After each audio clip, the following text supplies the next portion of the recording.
Hey, it's Rich DeSisto back in the basement and about to head into the bunker. Thanks for watching. Make sure you subscribe and click that bell button for future video alerts.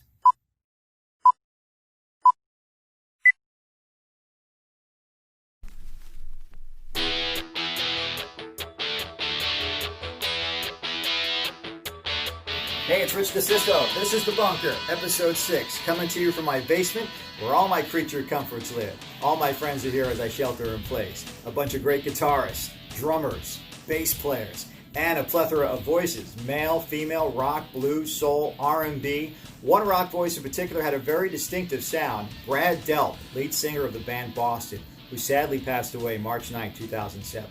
As my journey through my vinyl collection continues A to Z, Episode 6 keeps us on the letter B as I highlight Boston's self-titled debut. This copy I found for 50 cents at a thrift shop. The cover is a mess, as you can see, but the record is in pristine condition. As I mentioned in Episode 4, there are a handful of great debut albums that could be considered a greatest hits. Boston's first can easily fall under that category.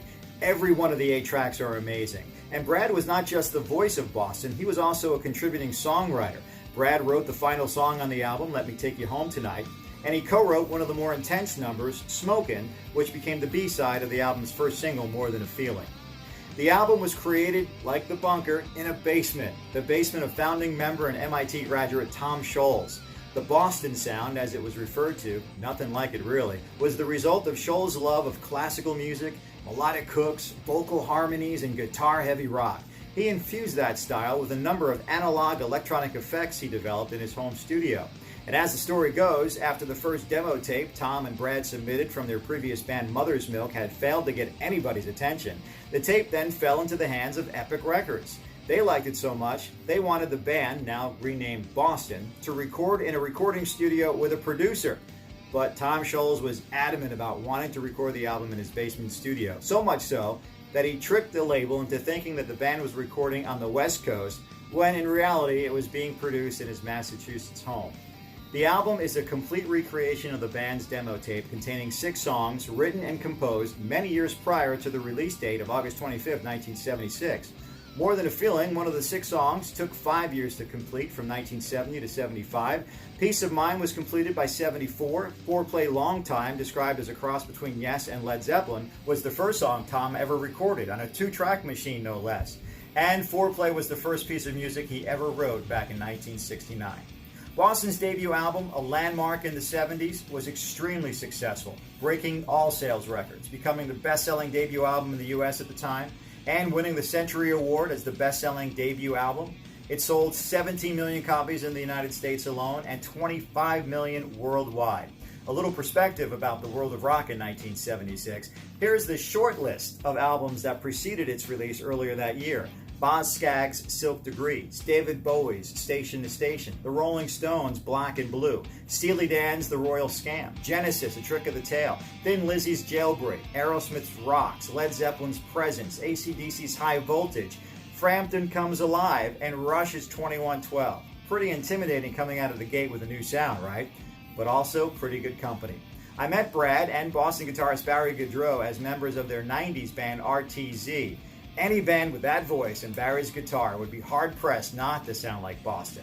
And they did. What a great compliment. Here's the late Brad Delp talking about Boston's initial success and about how one particular song on this album was Tom's intention to define the band.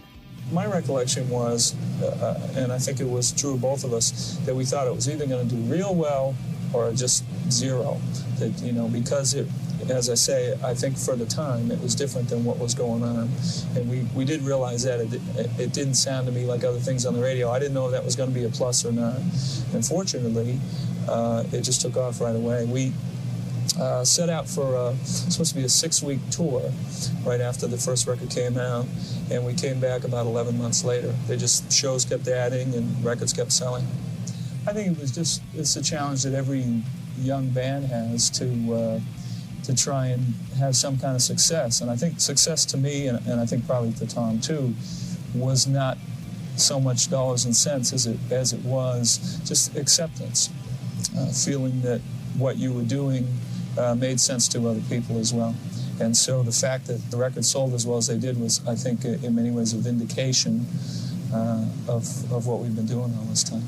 Rock and roll band pretty much epitomizes what he thinks of the band. There was a lot of, because he went to MIT and worked at Polaroid, had a master's degree,